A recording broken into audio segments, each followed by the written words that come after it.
Mathéo Radio présente À haute voix la lecture intégrale des œuvres spirituelles majeures. Aujourd'hui, Le Maître de la Terre de Robert Hugh Benson.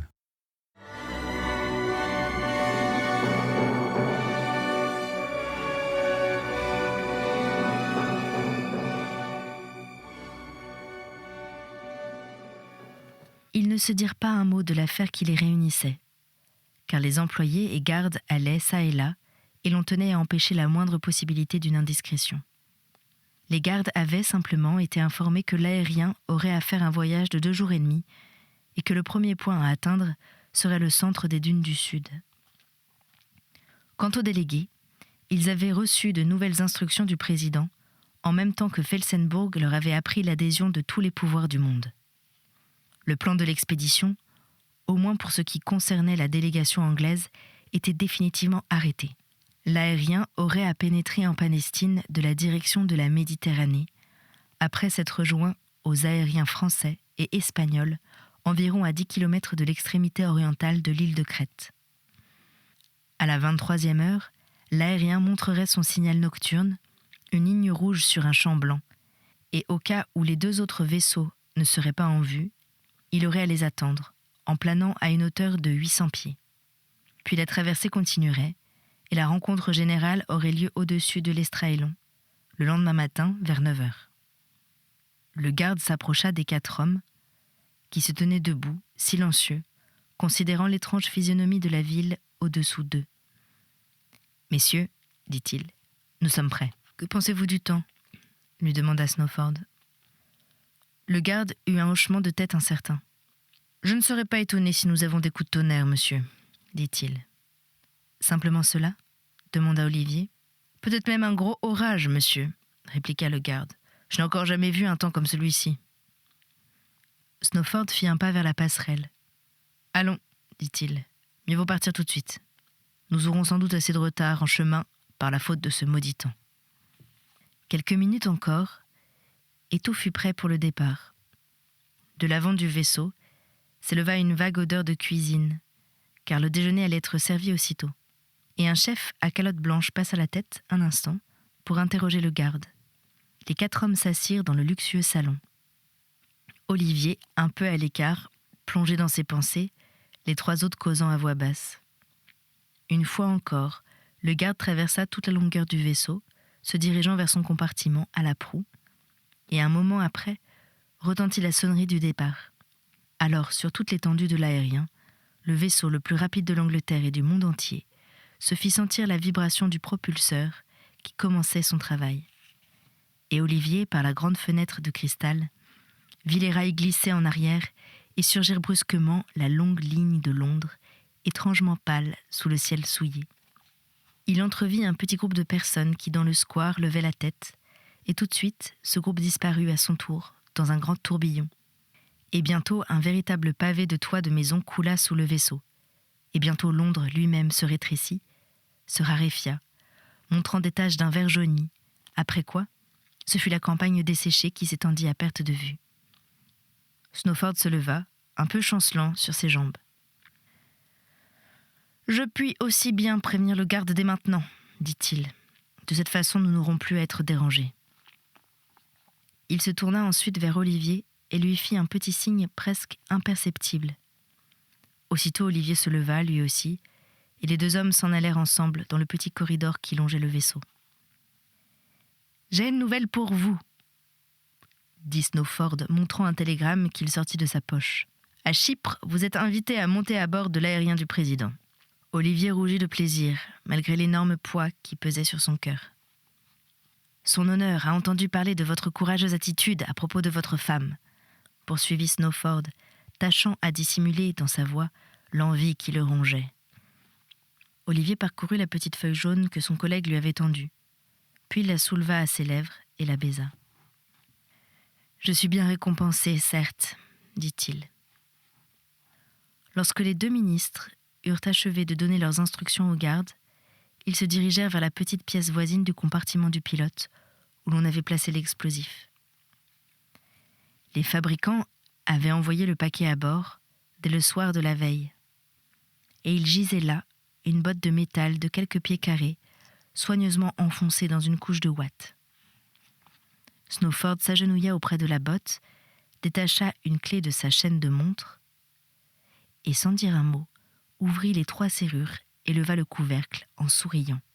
Dans l'écrin de velours, une petite boule reposait, aussi inoffensive pour le moment qu'un morceau d'argile, et sur l'un de ses côtés, saillait le petit bec de métal qui devait servir à en décharger le contenu. Olivier s'agenouilla lui aussi, hypnotisé par cette vue. Il songeait à l'effet qu'allait produire dans quelques heures cette insignifiante petite boule. Il avait l'impression d'entendre le bruit léger de sa chute, et puis, quelques secondes plus tard, d'assister à la catastrophe, la terre éventrée, les rochers émiettés, l'air tout empli d'éclats de pierres et de fragments d'arbres et de membres humains déchiquetés. Et Olivier se rappela, avec un nouvel élan d'orgueil, que c'était du vaisseau même de Felsenburg qu'il verrait et entendrait tout cela. Plus d'une fois, durant cette longue et torride journée, Olivier alla voir de nouveau la petite pièce, dominée par des images terribles et attirantes qui s'en dégageaient pour lui.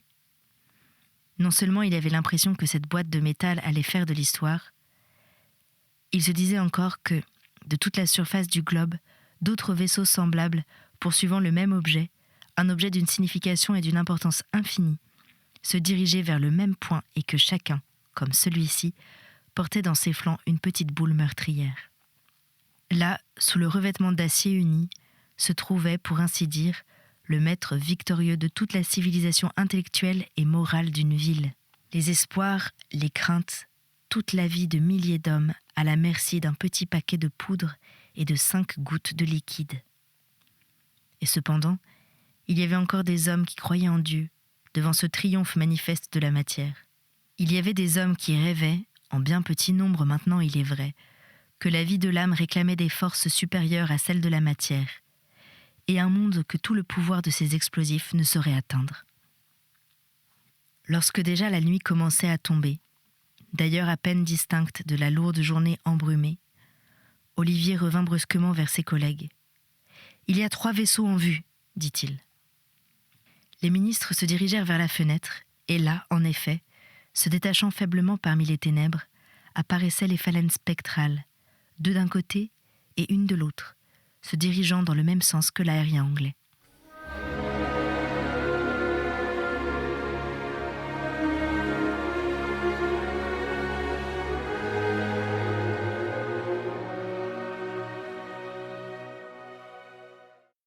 Chapitre 6.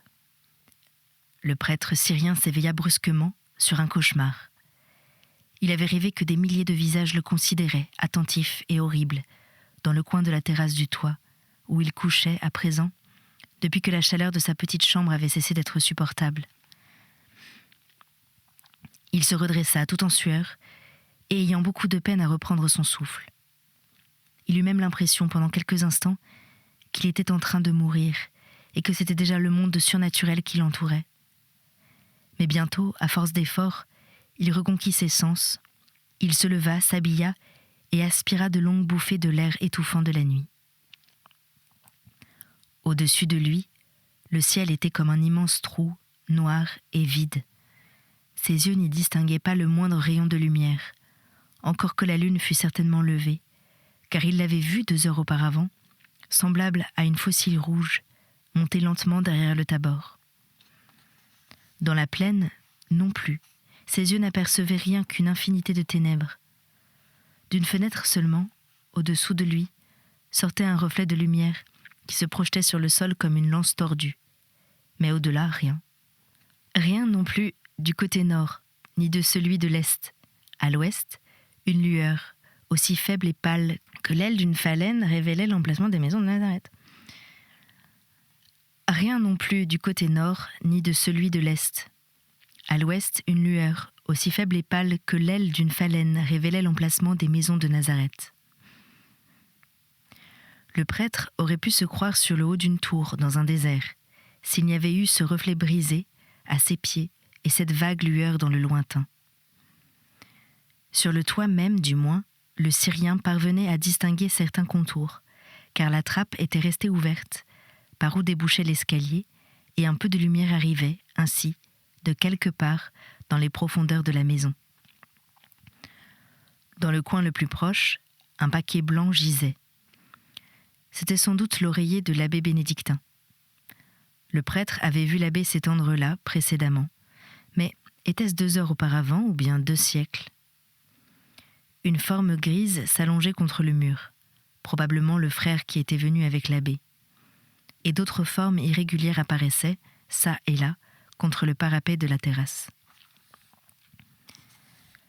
Marchant très doucement, pour n'éveiller personne, il traversa le toit d'allée jusqu'à son extrémité opposée et de nouveau regarda au dehors.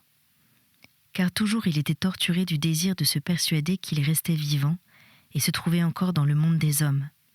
Oui, vraiment, il vivait encore. Cette fois, il voyait une lumière bien distincte et réelle qui brillait parmi les rochers voisins. Et, à côté d'elle, se dessinant avec la délicatesse d'une miniature, se montrait la tête et les épaules d'un homme occupé à écrire. Et d'autres figures surgissaient dans le cercle de la lumière, des figures étendues sur le sol et qui semblaient dormir, sans compter quelques poteaux fichés en terre pour servir de support à une tente qui devait être dressée le matin, et 5 ou 6 petits tas de valises sous des couvertures de voyage. Et par-delà le cercle, d'autres formes et contours se perdaient dans les prodigieuses et effrayantes ténèbres. Puis l'homme qui écrivait remua la tête, et une ombre étrange vola sur le sol.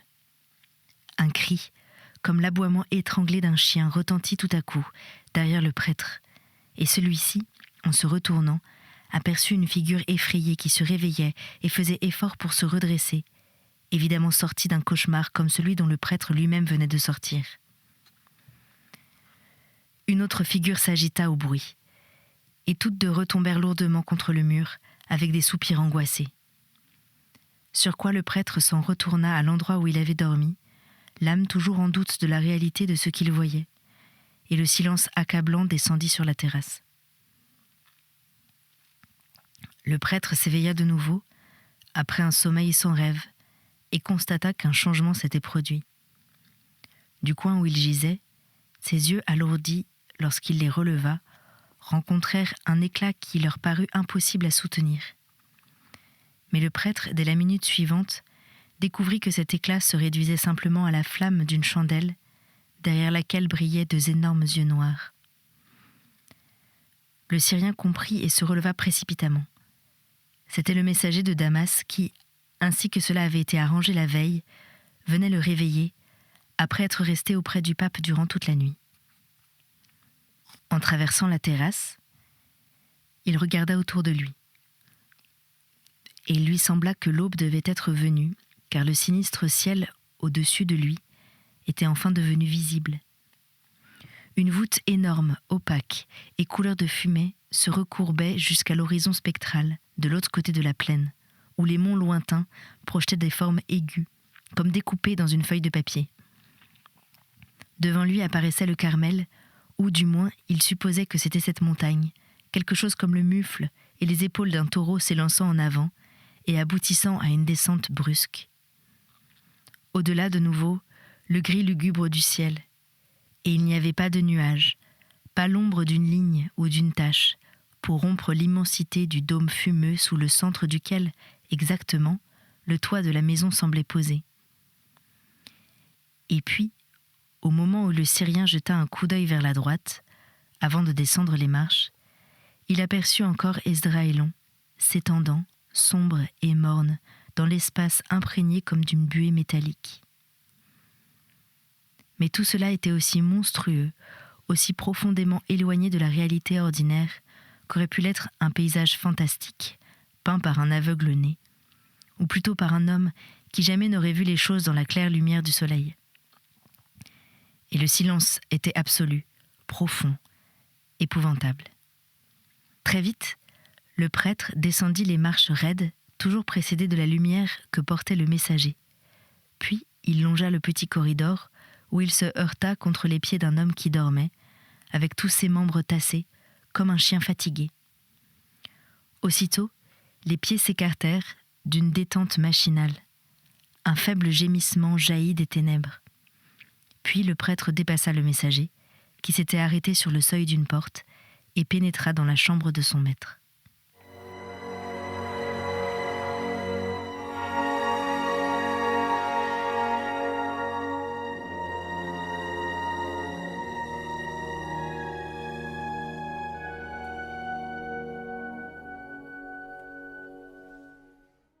Une vingtaine d'hommes étaient réunis là, blanches figures silencieuses, chacun se tenant debout à part des autres. Et toutes ces figures s'agenouillèrent lorsque, presque au même moment, le pape entra dans la chambre par la porte opposée, et puis de nouveau, elles se tinrent debout, attentives, les visages imprégnés d'une blancheur de cire. Le Syrien les parcourut d'un regard, après s'être placé derrière le siège de son maître. Il y en avait deux qu'il connaissait, se souvenant de les avoir vus la nuit précédente. Le cardinal Ruspoli, avec ses grands yeux creusés, et le maigre archevêque australien. Et il reconnut aussi le cardinal Corkran, debout près de sa chaise, à la droite du pape, avec une liasse de papier à la main. Sylvestre s'assit et d'un geste invita les autres à s'asseoir. Puis tout de suite, il commença de parler, de cette voix fatiguée et tranquille que son serviteur connaissait et aimait. « Éminence, nous voici tous réunis, du moins je présume que personne d'autre n'est encore arrivé. En tout cas, nous n'avons plus de temps à perdre. Le cardinal Corkran a quelque chose à vous communiquer. » Il se tourna affectueusement vers le Syrien. « Mon père, asseyez-vous aussi. Ce sujet va nous demander quelque temps. » Le prêtre traversa la chambre jusqu'au rebord de pierre de la fenêtre, d'où il pouvait apercevoir nettement le visage du pape, à la lueur des deux chandelles qui brûlaient sur la table, entre Sylvestre et le cardinal secrétaire.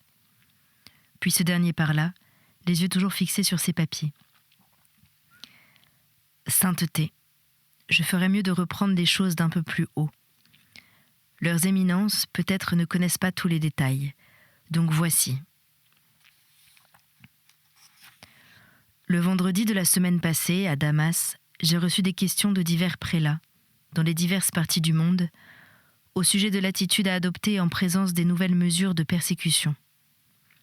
D'abord, je ne pus répondre rien de positif, car ce n'est qu'à 20 heures passées que le cardinal Ruspoli de Turin me mit au courant des faits.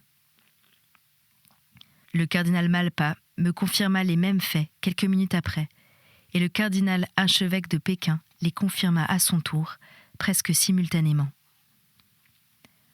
Le lendemain samedi, avant midi, j'avais reçu tous les renseignements authentiques de mes messagers de Londres et de New York. J'avais été tout de suite surpris de voir que le cardinal Dolgoroukoff ne joignit point sa communication aux autres. Les seules nouvelles qui me fussent parvenues de Russie ce vendredi soir m'était envoyé par un prêtre faisant partie de l'ordre du Christ crucifié à Moscou. À la suite d'une enquête qui avait ordonné sa sainteté, j'appris que les affiches officielles à Moscou avaient parfaitement annoncé les décrets des 22 heures, comme dans les autres villes.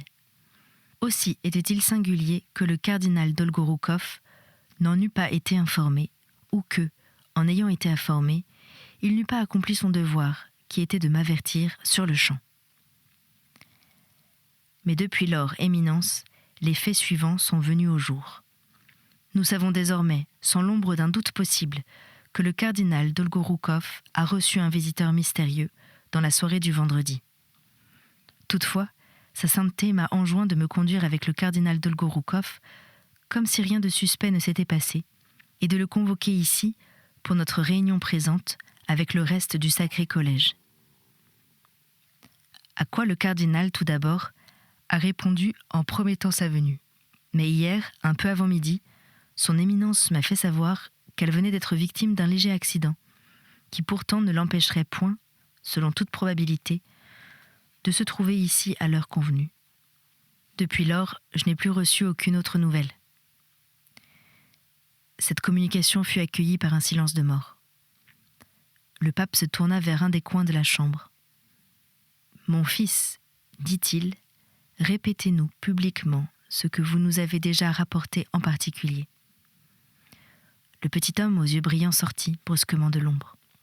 « Sainteté, dit-il, c'est moi qui ai apporté le message au cardinal Dolgorukov. D'abord, il a refusé de me recevoir, mais lorsque je me suis frayé un passage jusqu'à lui et lui ai communiqué la convocation, il est resté longtemps silencieux. Et puis en souriant, il m'a dit d'informer son éminence de Damas qu'il ne manquerait point d'obéir. » Il y eut de nouveau un terrible silence. Tout à coup, le grand et frêle Australien se leva. « Sainteté, dit-il, j'ai été jadis intimement lié avec cet homme, mais nos relations amicales ont cessé depuis 10 ans. Et je crois devoir dire que, d'après ce que j'ai malheureusement pu connaître de lui, je ne trouve point de difficulté à admettre. » Sa voix tremblait de passion, mais Sylvestre l'arrêta en levant la main. « Éminence, dit-il, il n'est pas besoin de récriminer. Nous n'avons plus même besoin de preuves, car ce qui devait se produire a eu lieu. Nous-mêmes, d'ailleurs, nous ne doutons point de la nature de l'acte commis par cet homme. C'est à lui que le Christ a donné la bouchée de pain en lui disant « Ce que tu es en train de faire, fais-le vite. » Et lorsque cet homme eut reçu la bouchée, il sortit aussitôt, et déjà la nuit était venue. Une fois encore, le silence tomba. On entendit seulement un long soupir du dehors, derrière la porte. Sans cesse, de tels soupirs s'élevaient, lorsque s'éveillait l'un des voyageurs épuisés qui dormait dans le couloir. Et ces soupirs étaient pareils à celui d'un homme qui, au sortir des ténèbres, retrouverait d'autres ténèbres remplaçant la lumière attendue. Puis, Sylvestre de nouveau parla. Et tout en parlant, il se mit à déchirer comme d'un geste machinal un long papier tout couvert de listes de noms qu'il avait pris sur la table. « Éminence, dit-il, il faut que vous sachiez ceci. Il faut que vous sachiez que, du moins à ce que je crois, cette fin est venue dont a parlé notre Sauveur, ce dernier temps du monde dont aucun homme n'a connu le jour ni l'heure. Et notre Sauveur a dit encore, « Lorsque le Fils de l'homme viendra, trouvera-t-il de la foi sur la terre ?» Il s'interrompit dans l'occupation de ses mains, et montrant aux auditeurs ce qui restait de la feuille, « Ceci, reprit-il, était une des affaires que nous avions à traiter. C'était la liste des évêques à qui nous devions communiquer les décisions adoptées par notre assemblée. Mais désormais, cette liste ne peut plus nous servir de rien. Mes fils, me comprenez-vous ? Que celui qui sera sur le toit de sa maison, a dit notre Sauveur, qu'il se garde bien de descendre pour emporter quelque chose de sa maison.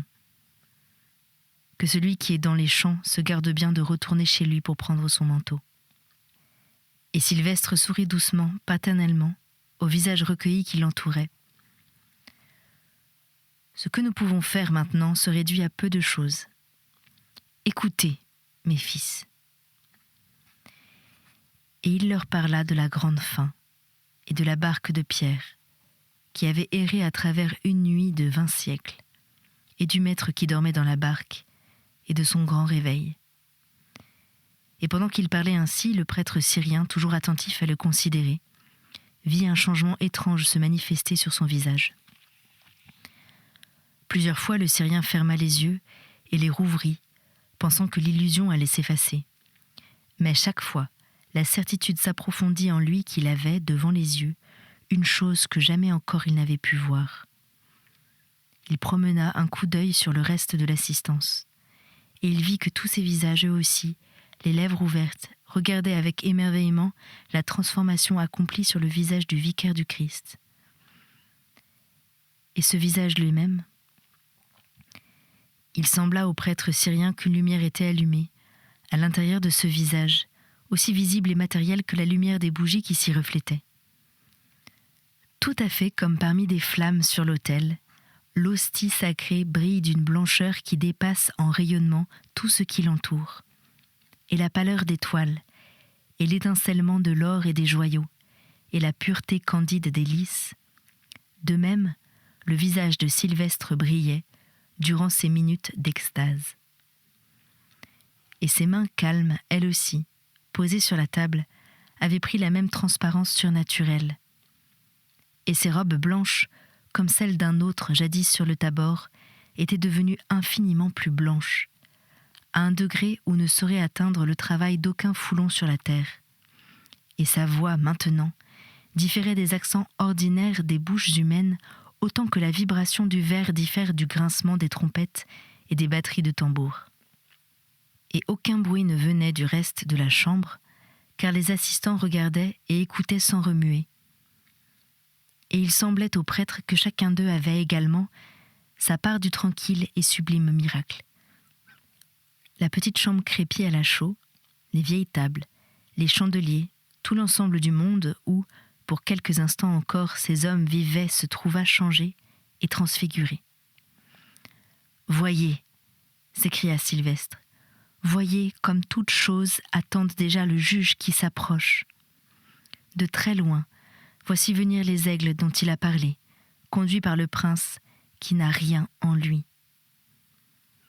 Il étendit ses mains d'un mouvement brusque et large. « Ne les voyez-vous pas ?» s'écria-t-il. « Ne les voyez-vous pas ?» Et alors, pour un bref instant, le prêtre syrien qui l'écoutait eut lui-même un éclair de vision. Et pendant quelques secondes aussitôt envolées, il put voir lui-même ce que voyait Sylvestre. La mer immense s'étendait au-dessous de lui, noire, sous le ciel sans étoiles, et piquée seulement, çà et là, d'une petite tache blanche qui trahissait son mouvement infini. Et au-dessus d'elle, tout juste devant les yeux du Syrien, s'ouvrait la cabine illuminée d'un vaisseau volant. Un homme s'y tenait assis, à plus de 1000 pieds au-dessus des vagues. Un autre était assis en face de lui, et entre les deux se dressait une table toute couverte de papier. L'un des deux hommes, d'un geste du doigt, désignait un point sur une carte, et tous deux souriaient, le visage rayonnant d'attente et de plaisir. Les moindres détails de la scène apparaissaient avec une réalité merveilleuse.